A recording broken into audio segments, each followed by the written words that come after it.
Kale, balamusizaako nze waswa Emmanuel, subscribe nga ku waswa Emma kansubire muli bulungi nnyo. Eno bagiyita breaking news.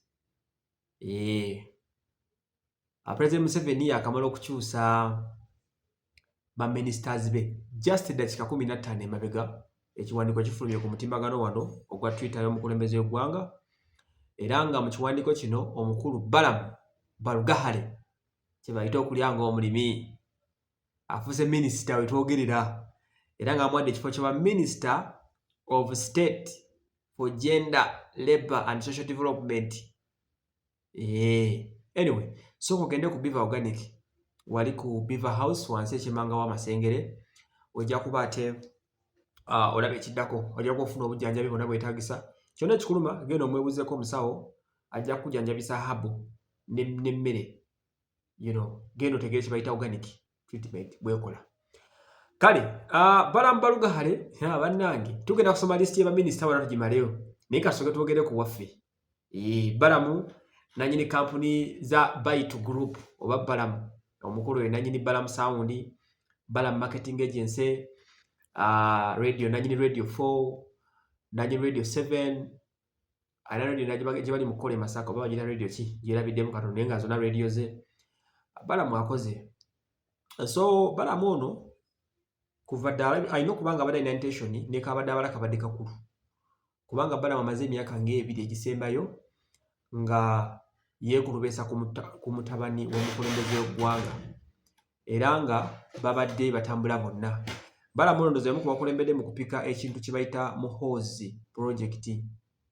Muhoozi Project ne beeyawula ne bagenda mu kye bayita PLU, Patriotic League of Uganda. So tubaye tulyanga omusajja afuuse minisita addage agenda okulabisa Balaam mu kasaati ka pink ka orange, mu kasaati ka orange ng'ali mu ofiisi bannange. Kye bayita hard work man. Balaam tukusanyukiddeko.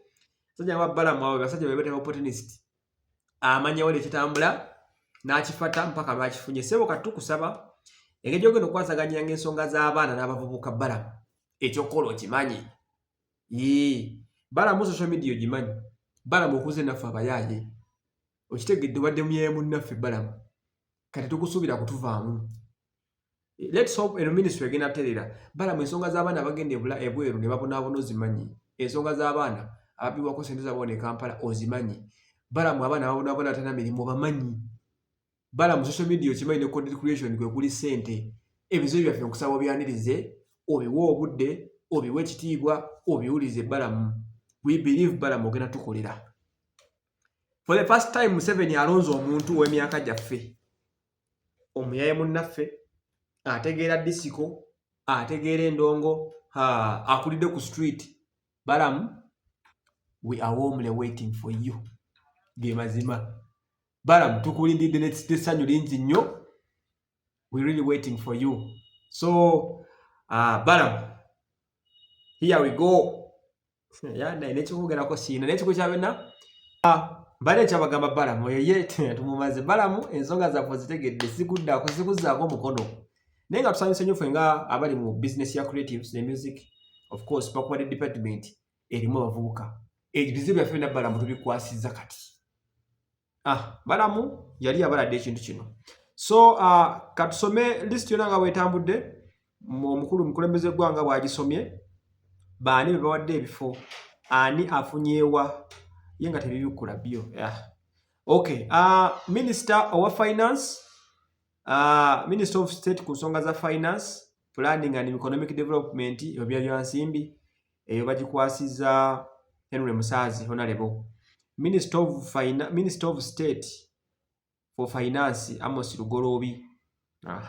Minister of State for Finance and Planning nga buli bangi sibategeera. Anita Evelyn ndozo nabaddemu.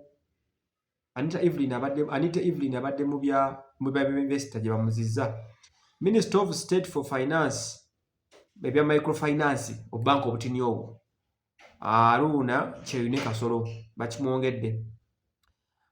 Minister of Foreign Affairs Onokelo Oriem ndoza yabadde waawera. Minister of State for Foreign Affairs Regional Affairs Honorable Mulimba.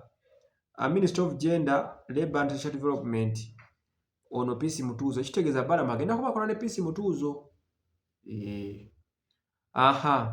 Then Minister of Gender, Minister of State for Gender, Employment and Industrial Relationship, Nyakun Esther Davina Honorable.